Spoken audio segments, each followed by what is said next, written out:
Okay. So,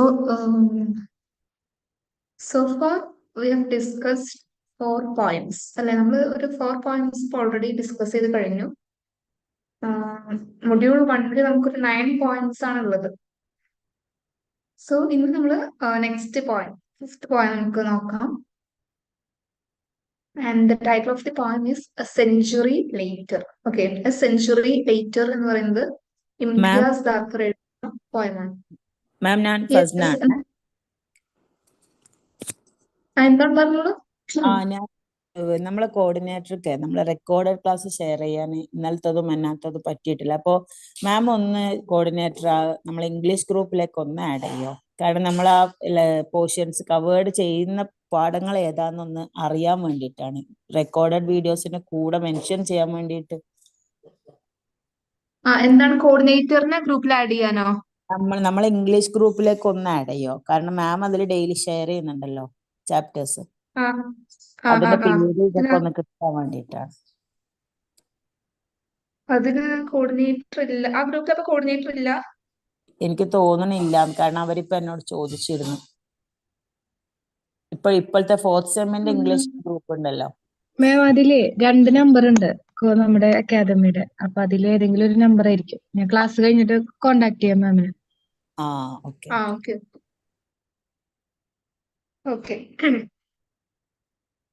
okay. അപ്പൊ so നമ്മള് ഇന്ന് ഡിസ്കസ് ചെയ്യുന്നത്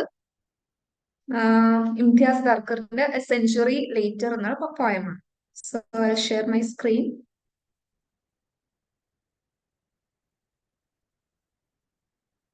okay. A century later by Imtiaz Dhaker. Screen visible അല്ലേ? ഓ. ഓക്കെ. സോ നമുക്ക് ഇത് വളരെ ഇൻട്രസ്റ്റിംഗ് ആയിട്ടുള്ള അല്ലെങ്കിൽ ടച്ചിങ് ആയിട്ടുള്ള ഒരു പോയം ആണെന്ന് നമുക്ക് വേണമെങ്കിൽ പറയാം. നമുക്ക് ആദ്യം let's look into who the poet is. Imtiaz Dhaker. Okay. Imtiaz Dakar is a British Pakistani poet, artist, and filmmaker. Imtiaz Dakar was born on August 16, 1954 in Lahore, Pakistan. അപ്പൊ ഇംതിയാസ് ദാക്കർ എന്ന് പറയുമ്പോൾ ഇതൊരു സ്ത്രീയാണ്. ഓക്കെ. ഇംതിയാസ് എന്നുള്ള പേര് കേൾക്കുമ്പോൾ മേ ബി കൺഫ്യൂഷൻ ഉണ്ടാവാം, but she's a lady. Imtiaz Dharker ഒരു ബ്രിട്ടീഷ് പാകിസ്ഥാനി പോയറ്റ് ആണ്. അതായത് ഇവര് ജനിച്ചത് പാകിസ്ഥാനിലെ ലാഹോറിലാണ്. But then their family went to England. എന്നിട്ട് അവിടെയാണ് അവർ സെറ്റിൽ ആയത്. അപ്പൊ അതൊരു ബ്രിട്ടീഷ് പാകിസ്ഥാൻ. അപ്പൊ എന്താണ്, ആ ഒരു പാകിസ്ഥാനി ഫാമിലി ഒറിജിനും ഉണ്ട്, അതേസമയം ജീവിച്ചത് ബ്രിട്ടനിലാണ്, ഇംഗ്ലണ്ടിലാണ്. She grew up in Glasgow, Scotland, and later moved to England. Thakur is known for her multicultural background, which significantly influences her work. Her experiences as a Pakistani woman living in the West and her engagement with diverse cultures contribute to the richness of her poetry. ഇപ്പോൾ Imtiaz ദാക്കറിന്റെ almost എല്ലാ പോയംസും നമുക്ക് വളരെ relate ചെയ്യാൻ പറ്റുന്ന kind of poems ആണ്. Because ഒരു Pakistani original ഉള്ള സ്ത്രീയാണ്. അപ്പൊ ആ ഒരു ഇംഗ്ലണ്ടില് അല്ലെങ്കിൽ ബ്രിട്ടനില് ജീവിക്കേണ്ടി വരുമ്പോൾ എങ്ങനെയാണ് ഒരു ഫോർ എക്സാമ്പിൾ നമ്മുടെ ഇന്ത്യൻ ഒറിജിനൽ ഉള്ള ഒരാൾ എങ്ങനെയാണ് അവിടെ ജീവിക്കുന്നത്, അതുപോലെ തന്നെയാണ് പാകിസ്ഥാനി ഒറിജിനൽ ഉള്ള ഒരു സ്ത്രീ അവിടെ ആ ഒരു ഇംഗ്ലണ്ടിൽ ജീവിക്കുമ്പോൾ അവര് നേരിടുന്ന കുറെ പ്രശ്നങ്ങൾ ഉണ്ടാവും. ബിക്കോസ് അവർ ആ ഇംഗ്ലണ്ടിൽ തന്നെ ജനിച്ച് വളർന്ന ഒരാളല്ല, മറിച്ച് പാകിസ്ഥാനിൽ ജനിച്ച ഒരാളാണ്. അപ്പൊ ഇവരുടെ പോയംസിലൊക്കെ നമുക്ക് ആ ഒരു പാകിസ്ഥാനിന്റെ അവരുടെ ആ ഒരു സ്വന്തം രാജ്യത്തോടുള്ള സ്നേഹവും ഒക്കെ നമുക്ക് പോയംസിൽ കാണാൻ സാധിക്കും. Dakar has had a multidisciplinary career, working not only as a poet but also as an artist and filmmaker. ഇപ്പൊ പോയറ്റ് മാത്രമല്ല, മറിച്ച് ഒരു ആർട്ടിസ്റ്റും ഫിലിം മേക്കർ കൂടിയാണ് ആര്, ഇംതിയാസ് ദാക്കർ. ഓക്കെ. അപ്പൊ എത്രയാണ് ഇംതിയാസ് എന്ന് പറയുന്ന പോയറ്റിനെ പറ്റി ഡിസ്കസ് ചെയ്യാനുള്ളത്. Now let's look into the introduction of the poem.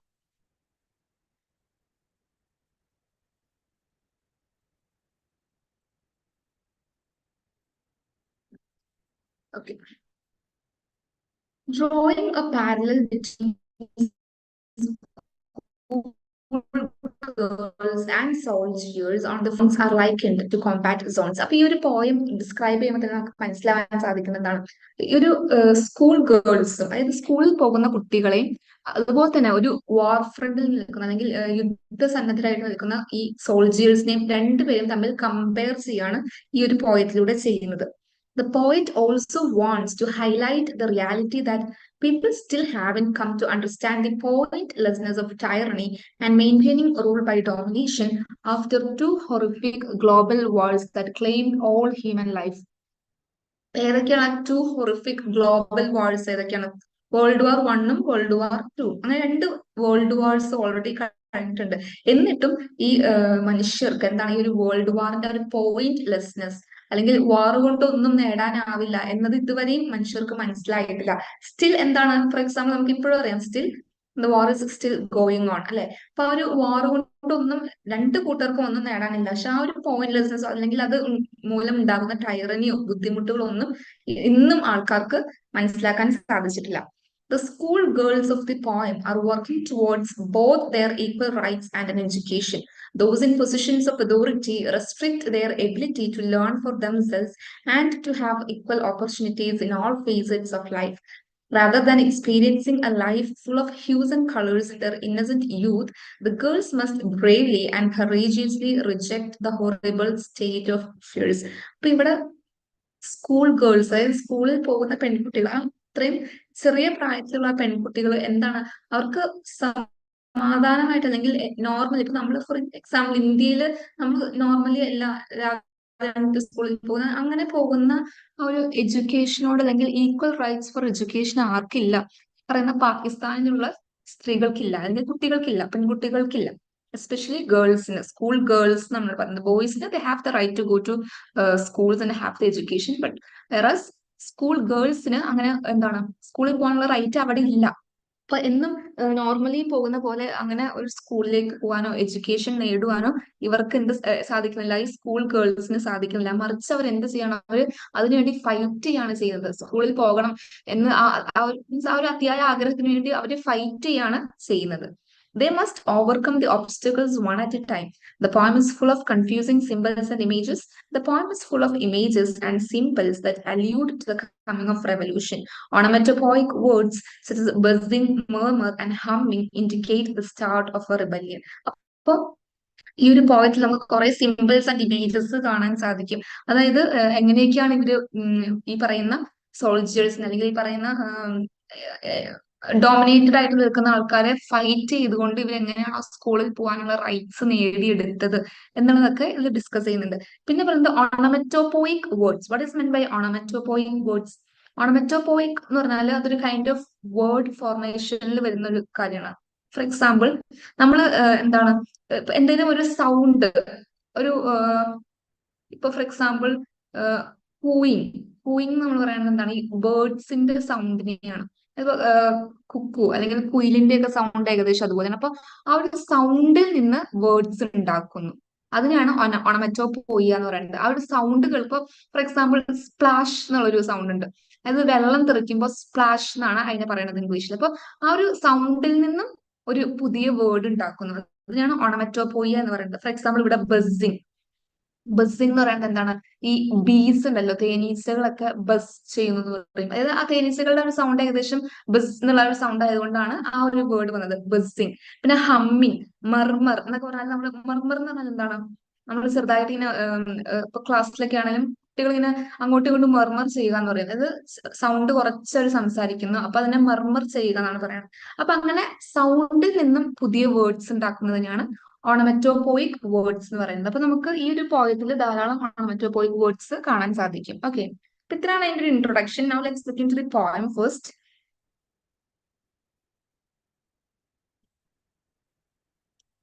It's A very simple poem. Poem share ചെയ്യാം. പോയം കാണുന്നുണ്ടോ സ്ക്രീൻ? ആ ചെറുതായിട്ടാണ്. ഓക്കെ, കുഴപ്പമില്ല. ടെക്സ്റ്റ് ഒന്ന് കാണിക്കുന്നല്ലേ? യെസ്, അതെ. ഓക്കെ, അപ്പൊ let's look into the poem. The school bell is a call to battle. Every step to class, a step into the firing line. Here is the target. Find skin at the temple. cheek still rounded from being 15. Surrounded, she takes the bullet in the head and walks on. The missile cuts a pathway in her mind to an orchard in full bloom, a field humming under the sun, its lap open and full of poppies. This girl has won the right to be ordinary, wear bangles to a wedding, paint her fingernails, go to school. Bullet, she says, you are stupid. You have failed. You cannot kill a book or the buzzing in it. A murmur, a swarm. Behind her, one by one, the school girls are standing up to take their places on the front line.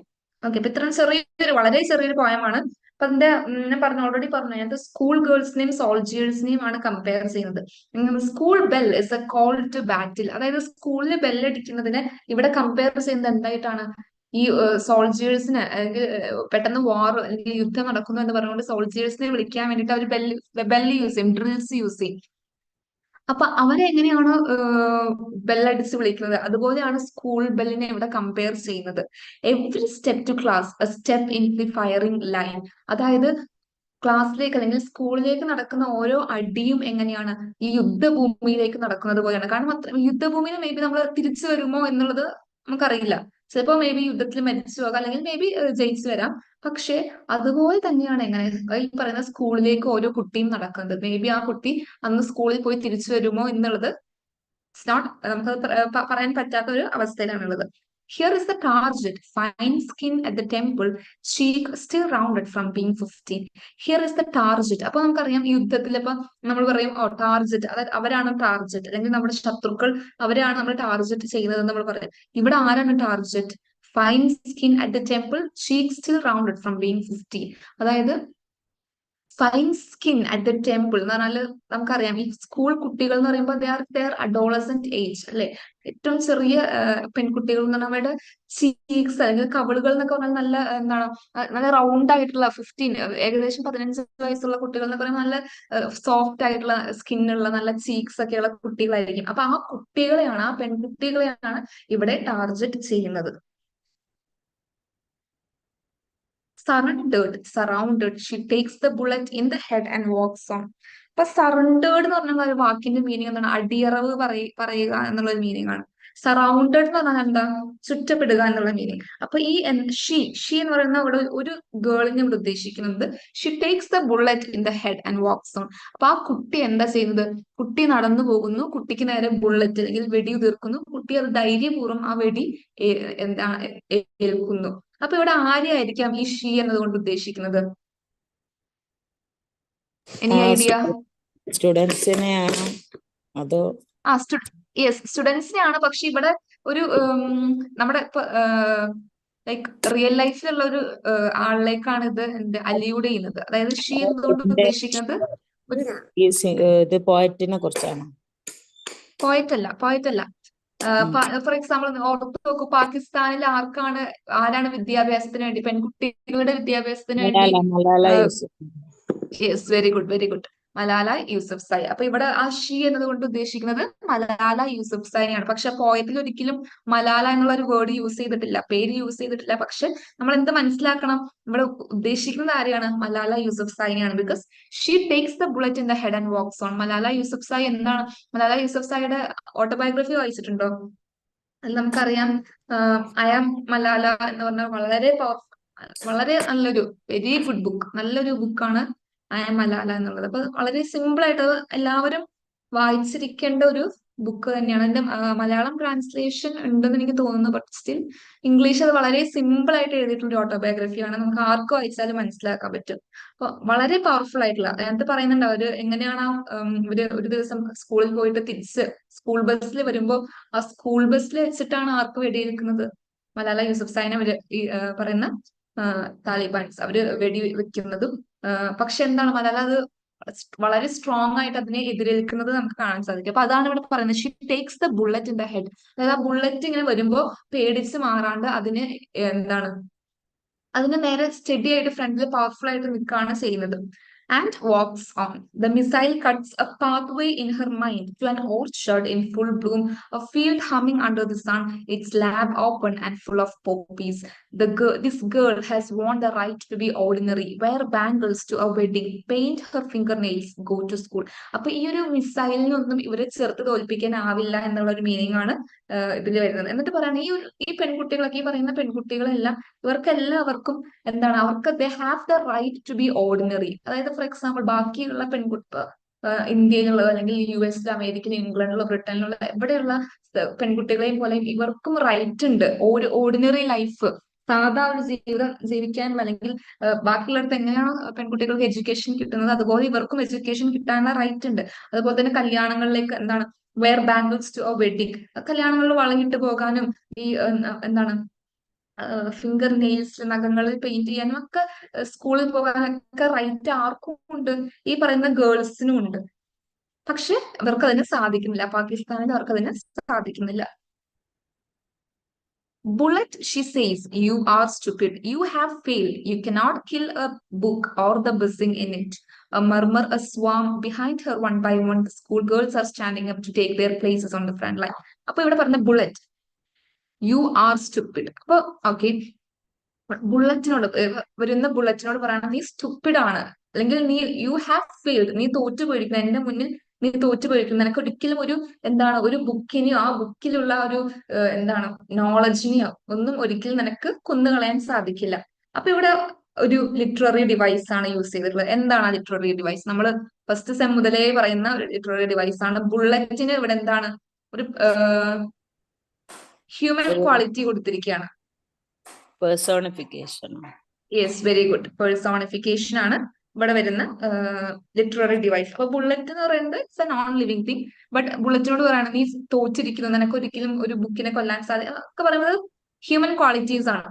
അപ്പൊ personification ആണ് ഇവിടെ വരുന്ന literary device. Okay, അപ്പൊ ബുള്ളറ്റിനോട് പറയുകയാണെങ്കിൽ നീ ഒരു stupid ആണ്, നിനക്ക് ഒരിക്കലും ഞങ്ങളുടെ ഉള്ളിൽ ആ ഒരു പഠിക്കാനുള്ള ഒരു ആഗ്രഹത്തെ ഒരിക്കലും നിനക്ക് കൊന്നുകളയാൻ സാധിക്കില്ല. മേ ബി ദ ഫിസിക്കൽ ബോഡീനെ നിനക്ക് എന്താണ് വീക്ക് ആക്കാൻ സാധിക്കും, പക്ഷെ അവരുടെ മൈൻഡിലുള്ള ആ ഒരു strong will power to study എന്നുള്ളതിനെ ഒരിക്കലും ഈ ബുള്ളറ്റിനൊന്നും തോൽപ്പിക്കാൻ പറ്റില്ല. പിന്നെ പറയുന്നത് ആ ഒരൊറ്റ പെൺകുട്ടി, ആ ഒരു പെൺകുട്ടിയെ ചെറുത്ത് നിന്നു, അതിന്റെ പുറകെ എന്ത് സംഭവിച്ചു? ഓരോ പെൺകുട്ടികളും ആ പെൺകുട്ടിയുടെ പുറകെ നിന്നുകൊണ്ട് അതിനുവേണ്ടി സപ്പോർട്ട് ചെയ്ത് മുന്നോട്ട് പോകുന്നു. അപ്പൊ ഇങ്ങനെയാണ് ആ ഒരു പോയിന്റ് എൻഡ് ചെയ്യുന്നത്. ഓക്കെ, അപ്പൊ വളരെ പവർഫുൾ ആയിട്ടുള്ള, അപ്പൊ പിന്നെ ഞാൻ നിങ്ങൾക്ക് ഇപ്പൊ ഗ്രൂപ്പിൽ അയച്ചു തന്നത് അതാണ്. മലാല യൂസഫ്സായി എന്ന് പറയുന്നത് 2012 മലാല യൂസഫ്സായിക്ക് വെടിയേൽക്കുന്നത് താലിബാന്റെ.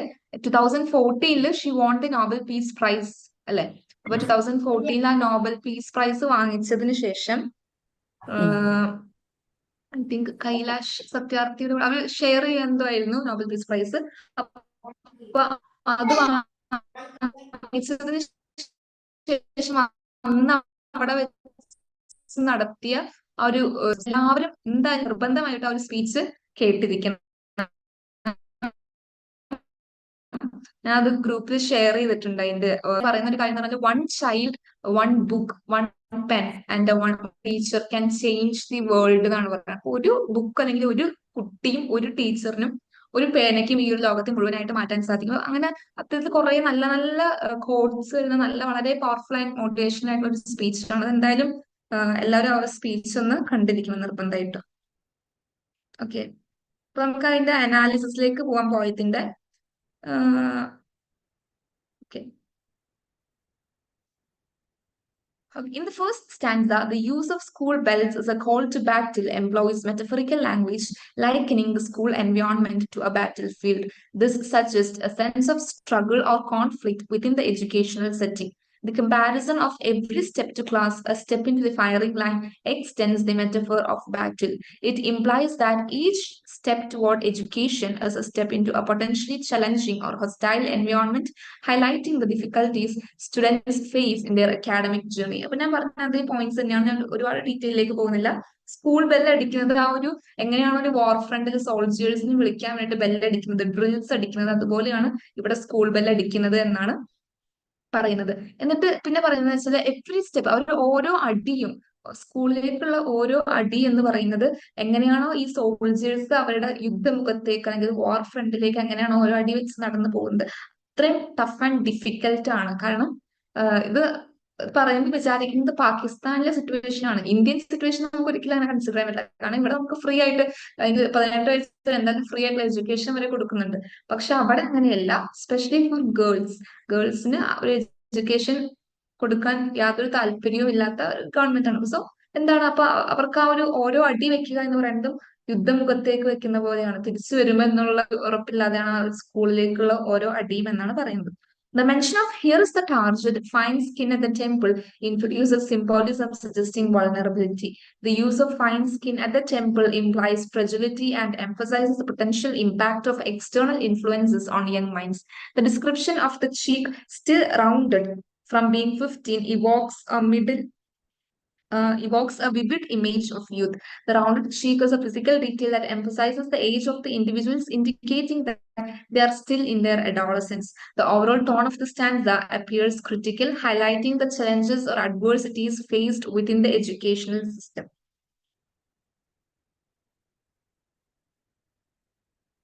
Okay.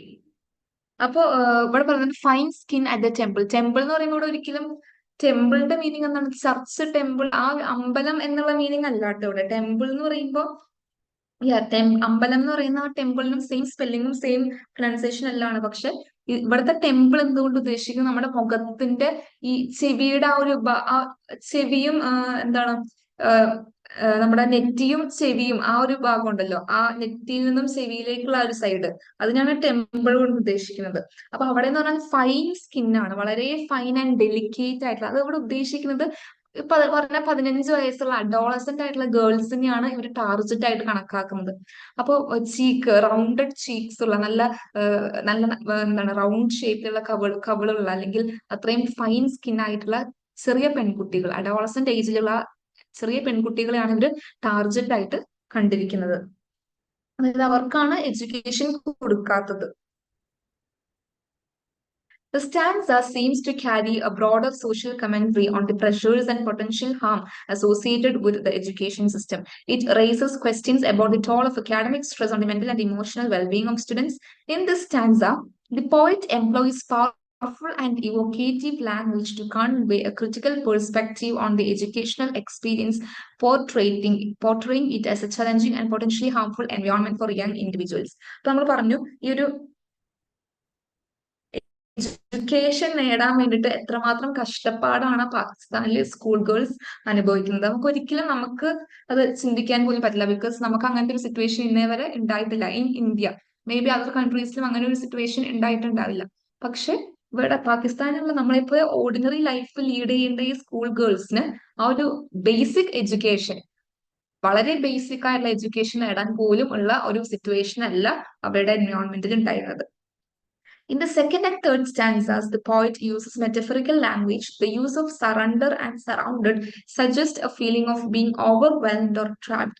The subsequent line, takes the bullet in the head, employs metaphorical language, likening a mental or emotional struggle to a gunshot. Despite the metaphorical bullet, the woman continues to walk. This resilience suggests a determination to persevere even in the face of challenges.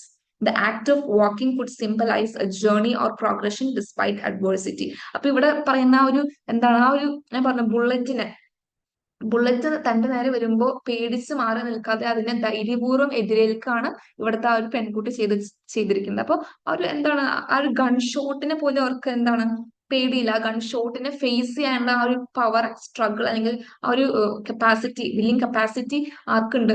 ഈ പറയുന്ന Pakistani school girls ഉണ്ട്. അവർ എന്നിട്ട് എന്ത് ചെയ്യുന്നു? ആ ഒരു gunshot കിട്ടിയതിന് ശേഷം അവര് പേടിച്ച് മാറിയിരിക്കുകയല്ല ചെയ്യുന്നത്, മറിച്ച് അവർ പിന്നെയും വാക്ക് ചെയ്യുന്നത്. കണ്ടിന്യൂസ് ടു വാക്ക് എന്ന് പറഞ്ഞാൽ അവർ നടക്കുക എന്നല്ല ഉദ്ദേശിക്കുന്നത്.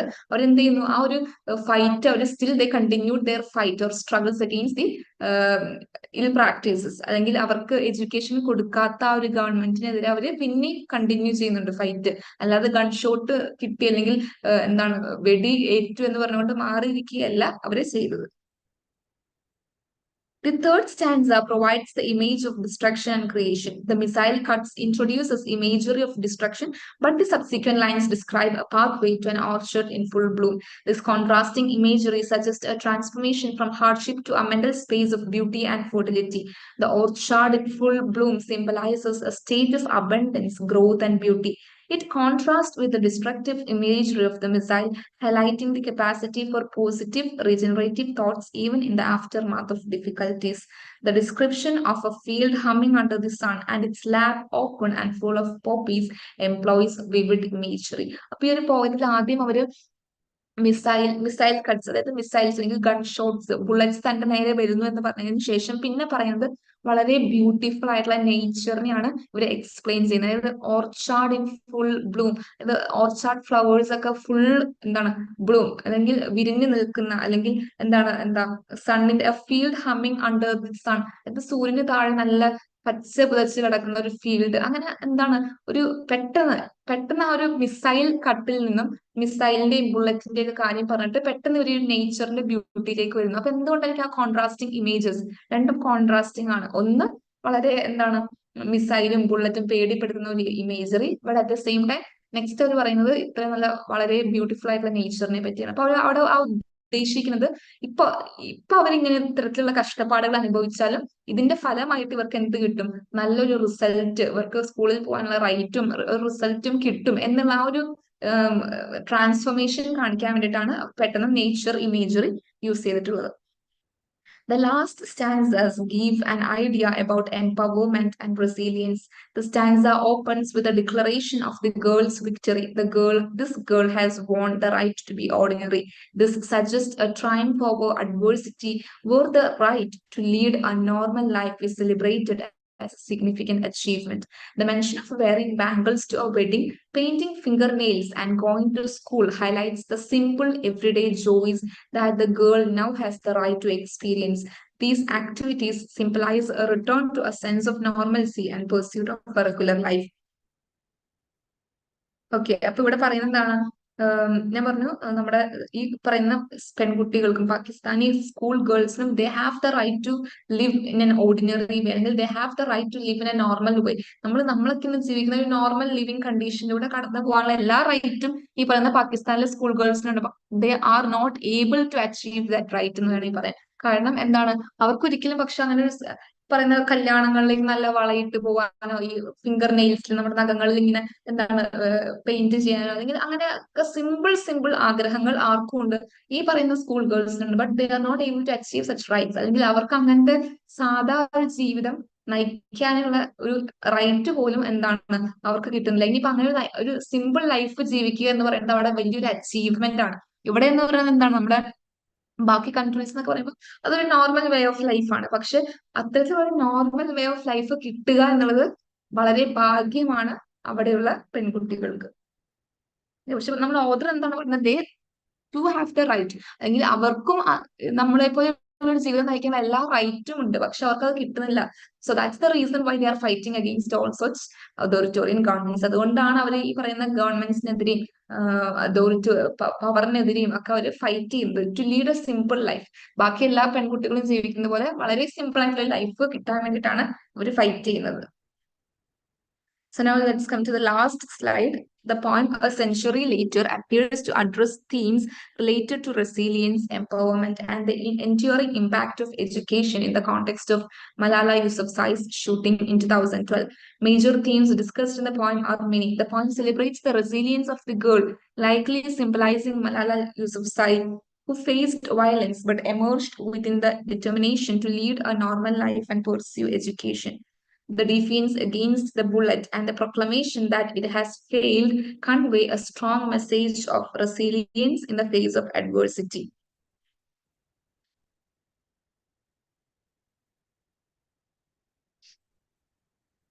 The theme of education is central, reflecting Malala's advocacy for girls' education. 1 second. Okay. അപ്പൊ ഞാൻ പറഞ്ഞു, ഇതിനകത്ത് മെയിൻ ആയിട്ടും അല്യൂഡ് ചെയ്യുന്നത്, അല്ലെങ്കിൽ ആരെയാണ് ഇതിനകത്ത് ഷീ എന്നതുകൊണ്ട് അല്യൂഡ് ചെയ്യുന്നത്? മലാല യൂസഫ്സായിനെയാണ്. മലാല യൂസഫ്സായിക്ക് 2012 ആ ഒരു താലിബാന്റെ അടുത്ത് നിന്നും അതൊരു ഗൺ ഷോട്ട് ഏൽക്കുന്നത്. And but what she did was ആ ഒരു വെടി ഉതിർത്തു അല്ലെങ്കിൽ വെടി കിട്ടിയെന്ന് എവിടെയാണ് തലയിലാണ് ഹെഡിലാണ് കിട്ടുന്നത്. അത്രയും സീരിയസ് ആയിട്ടുള്ള ഒരു ഇഞ്ചുറി ആണ് കിട്ടുന്നത്. പക്ഷെ she was not ready to rest. അല്ലെങ്കിൽ അല്ലെങ്കിൽ എന്താണ് വെടി ഉതിർത്തു അല്ലെങ്കിൽ ഗൺ ഷോട്ട് കിട്ടി എന്ന് പറഞ്ഞുകൊണ്ട് മാറിയിരിക്കുകയല്ല മലാല യൂസഫ്സായി ചെയ്തത്. She still continues to fight. Even today she still continues to fight for the education of school girls, young girls. അതുകൊണ്ടാണ് 2014 she was awarded the Nobel Peace Prize. അല്ലെ 2012 ഗൺ ഷോട്ട് ചെയ്തത്. 2014 she was awarded the Nobel Peace Prize. അപ്പൊ പിന്നെയും continue ചെയ്യുന്നു. Even still today she is working for the better. Ma'am hello ma'am 8:30 ഒരു class വേറെ schedule ചെയ്തിട്ടുണ്ടായിരുന്നു. ഉണ്ടല്ലേ? എന്നാ കൺക്ലൂഡ് ചെയ്യാം. ഓക്കെ, സോ അപ്പൊ ഈ ഒരു പോയിന്റിൽ ജസ്റ്റ് പറയുന്നത് ആ ഒരു റെസീലിയൻസ് എന്ന് പറഞ്ഞാൽ അവരുടെ കുട്ടികളുടെ ഒരു പ്രതിരോധ ശേഷി, എങ്ങനെയാണ് അവർ തങ്ങളുടെ എഡ്യൂക്കേഷന് വേണ്ടിയിട്ട് ഫൈറ്റ് ചെയ്തത് എന്നുള്ള ആ ഒരു മെയിൻ ആ ഒരു എഡ്യൂക്കേഷന്റെ പവർ അവർക്ക് അറിയുന്നത് കൊണ്ട് തന്നെ അത് കിട്ടാൻ വേണ്ടിയിട്ട് എങ്ങനെയാണ് അവർ ഗവൺമെന്റിനെതിരെ ഫൈറ്റ് ചെയ്തത് എന്നുള്ള ഒരു മീനിങ് ആണ് ഈ ഒരു പോയിന്റിലൂടെ വരുന്നത്. ഓക്കെ, സോ ടൈം ആയില്ല. അങ്ങനെയാണെങ്കിൽ നമുക്ക് ക്ലാസ് വൈൻഡ് അപ്പ് ചെയ്യാം. ബാക്കിയുള്ളത് ഗ്രൂപ്പിൽ വോയിസ് ആയിട്ടായിരിക്കും. Okay okay okay ma'am.